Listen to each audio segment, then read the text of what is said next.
নমস্কার। Lost and rare রেসিপিসে দর্শকের দরবারে সিরিজে আবারও আপনাদের স্বাগত জানাই। এখানে একের পর এক পর্ব রাখছি যেইগুলি দিয়ে সেই রেসিপিগুলি এসছে আপনাদের কাছ থেকে, এবং তার মধ্যে থেকে বেছে নিয়েছি সেরাগুলি। আজকে যে রান্নাটি সেটি এসছে শুধু স্কটল্যান্ড থেকে, পাঠিয়েছেন শ্রীমতী মিতা বাগ। তিনি বলছেন তিনি এবং তার ছেলে বিশ্বমিত বাগ আমাদের চ্যানেলের খুব ভক্ত। তারা নাকি আমাদের প্রত্যেকটি পর্ব খুব মন দিয়ে দেখেন এবং সে রান্নাগুলিও করতে চেষ্টা করেন। যখন তাদের চোখে পড়ে দর্শকের দরবারে সিরিজটি, তখন তিনি পাঠিয়েছেন তাঁর ঠামু অর্থাৎ ঠাকুমার একটি রান্না। যদিও কোনো প্রসঙ্গ নেই, তবু এ রান্না দেখেই কেন জানি ফিরে যেতে ইচ্ছা করে আমার প্রাণের ঠাকুরের কাছে, রবীন্দ্রনাথ ঠাকুর। তিনি নাকি রান্নায় এমন ঝাল ভয় পেতেন যে পাতে একটিও লঙ্কা পড়লে তিনি সে রান্না ছুঁয়েই দেখতেন না।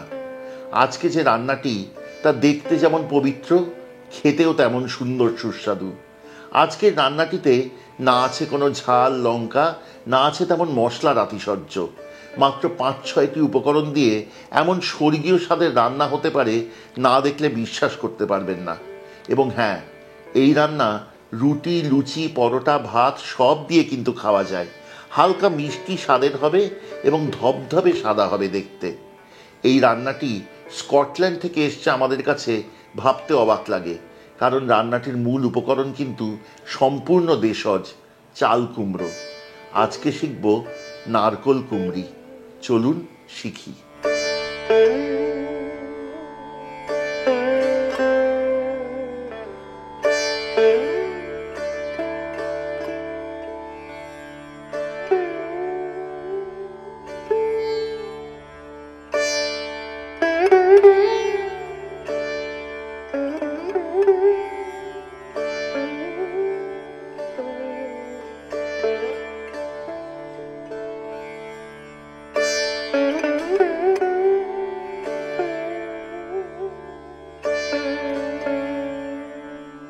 সে ছিল এক সময় যখন উড়োজাহাজের চল ছিল না। বিলেত যেতে হতো জাহাজে চেপে সমুদ্রপথে। ছোটবেলায় তিনি অবাক হয়ে শুনতেন তার দাদুর সেই রকম বিলেত যাত্রার কথা। বিলেত তখন তার কাছে অলীক স্বপ্ন। এরপর সময় কেটেছে, বহু বছর পার হয়ে মিতা বাগের বিবাহ হয় বিশ্বনাথ বাগের সাথে। অচিরেই পুত্র সন্তান আসে। দুইজনের নাম মিলিয়ে ছেলের নাম রাখা হয় বিশ্বমিত। কিন্তু বিধির বিধান বড় নিষ্ঠুর। মাত্র 7 বছর বয়সে পিতৃহারা হন বিশ্বমিত। এরপর শুরু হয় এক অকল্পনীয় জীবন সংগ্রাম।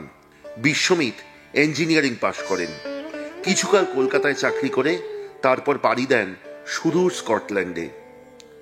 মিতাদি বলছেন ছেলে তাকে স্কটল্যান্ডে নিয়ে যায় এবং তারপর একদিন পরিকল্পনা হয় সেখান থেকে তারা যাবেন লন্ডন দেখতে। সেই লন্ডন, সেই বিলেত। মিতাদি বলেন, যখন বাকিংহাম প্যালেসের সামনে দাঁড়িয়ে ছবি তুলেছি, চোখের জল বাঁধ মানেনি। এ খানিকটা গর্বের, খানিকটা দুঃখের। হয়তো মনে পড়েছে বিশ্বনাথ বাবুর কথা, হয়তো মনে পড়েছে দাদুর কথা, হয়তো মনে হয়েছে আজকে আমার পরম গর্বের দিন, কারণ বিশ্বমিত আমাকে আজকে হাতে ধরে এই লন্ডন শহর দেখাচ্ছে। এই ভিডিও শুরুতেই বলি, আমরা কিন্তু দর্শকের দরবারের আহ্বানে 1200-র ওপর রেসিপি পেয়েছি। এবার আপনাদের অনেকের মনেই প্রশ্ন আসবে, কেন এই রেসিপিটি পছন্দ হলো, কেন এই রেসিপিটি আনলাম আপনাদের কাছে। তার বেশ কয়েকটি কারণ আছে। প্রথমত, আজকের দিনে অনেকেই সহজ তাড়াতাড়ি রান্না খোঁজেন। এর থেকে সহজ তাড়াতাড়ি রান্না খুব কম দেখেছি। দ্বিতীয়ত, এখানে মশলার ব্যবহার অত্যন্ত কম। ঝাল নেই, হলুদ নেই, লঙ্কা নেই, কিচ্ছু নেই। এরকম রান্না আজকালকার দিনের মানুষ খুব চান। তৃতীয়ত, আমাদের যে দর্শকেরা তারা অনেকেই বলেন সহজ উপকরণে রান্না আনুন একটু, কারণ মাছ মাংস সবসময় আর দেখতে ভালো লাগে না। তাছাড়া আমাদের দেশে এখন ঘোর গ্রীষ্ম। এই সময় মনে হয় না বলুন সত্যি কথা, যে একটু পাতলা ডাল খাই, গন্ধরাজ লেবু টিপে, সাথে একটু আলু ভাজা থাকুক, একটু শুক্তো থাকুক পাতলা, ঝিঙে, কুমড়ো, পটল এইসব সবজি থাকুক, হয়তো চাল কুমড়ো বা পেঁপে। সেই জন্যই এবার এই উপকরণটি বেছে নিয়েছি। অদ্ভুত সুন্দর চাল কুমড়োর রান্না। এবং সবশেষে বলি, আমাদের চ্যানেলের নাম যে লস্ট অ্যান্ড রেয়ার রেসিপিস, এখানে তো থাকবেই বহু পুরানো, বিরল বা হারানো রান্নার সম্ভার। এই রান্নাটিতে একটি অদ্ভুত পুরাতনী ছোঁয়া আছে, এমন রান্নাই তো খুঁজি আমরা। এই রান্নার জন্য প্রথমে কড়াই চাপান আছে, তারপর ঢেলে দিন সাদা তেল। সাদা তেল গরম হলে তাতে ফোড়ন দিন সাদা জিরে আর তেজপাতা। সুগন্ধ বেরোলে ঢেলে দিন চাল কুমড়ো।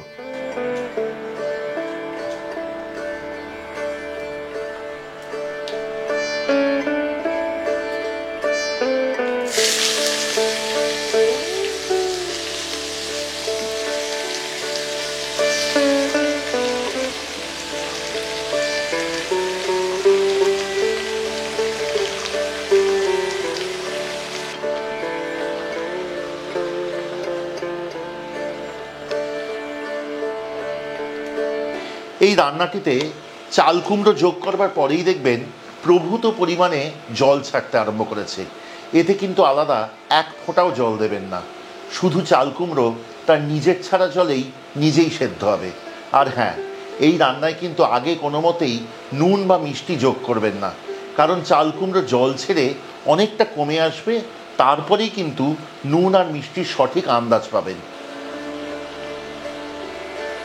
চাল কুমড়ো অর্ধেকের বেশি মজে এসেছে। এই সময় রান্নাটি ঢাকা দিন ও আঁচ কমিয়ে চাল কুমড়ো সুসিদ্ধ হতে দিন।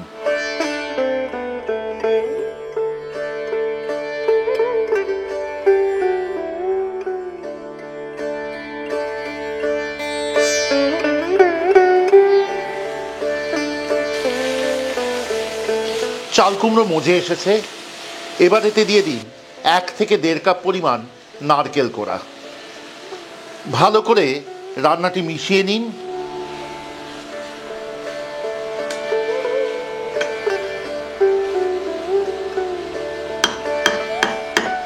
ও তারপর যোগ করুন স্বাদ অনুযায়ী নুন। রান্নাটি এবার ভালো করে মিশিয়ে নিন আবার।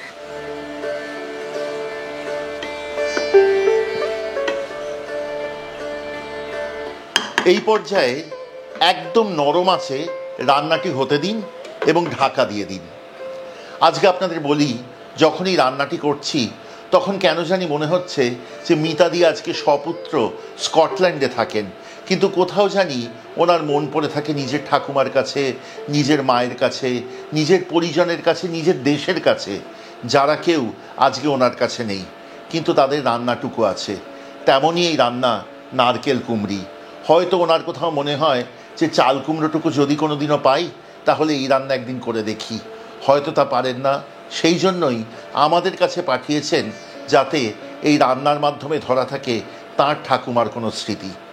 কেমন লাগছে আজকের পর্বটি, এই নারকেল কুমড়ি এবং আমাদের এই দর্শকের দরবারে সিরিজের অন্যান্য পর্বগুলি এবং চ্যানেলের অন্যান্য নানান রান্না দয়া করে আমাদের কমেন্টে লিখে পাঠান। ভালো মন্দ যা মনে হবে স্বচ্ছন্দে লিখুন, কারণ আমরা বিশ্বাস করি সেভাবেই আমরা আরও শিখতে পারবো, এগিয়ে যেতে পারবো। যদি ভালো লাগে শেয়ার করতে ভুলবেন না, এবং হ্যাঁ, যদি ভালো লাগে সাবস্ক্রাইব করে সঙ্গে থাকবেন, খুব আনন্দ পাবো। যদি মনে করেন যে আমাদের চ্যানেলের সব রান্নার নোটিফিকেশন প্রথম পৌঁছবে আপনার কাছে, তাহলে দয়া করে বেল আইকনটি টিপে দেবেন। এবং হ্যাঁ, যদি মনে করেন আমাদের যোগাযোগ করবেন এরকম কোনো রেসিপি পাঠানোর জন্য, অথবা পরিবারের কোনো গল্প, কোনো স্মৃতি আমাদের সাথে ভাগ করে নেবার জন্য, তাহলে অবশ্যই আমাদের ফোন বা হোয়াটসঅ্যাপে যোগাযোগ করুন। আমাদের যোগাযোগ করবার নম্বর কলকাতার নম্বর 6291834357। আরেকবার বলি, 6291834357। এই নম্বরে সকাল 11টা থেকে সন্ধ্যে 7টা, সোম থেকে শনিবারের মধ্যে কলকাতার নম্বর, যোগাযোগ করুন ফোনে বা হোয়াটসঅ্যাপে।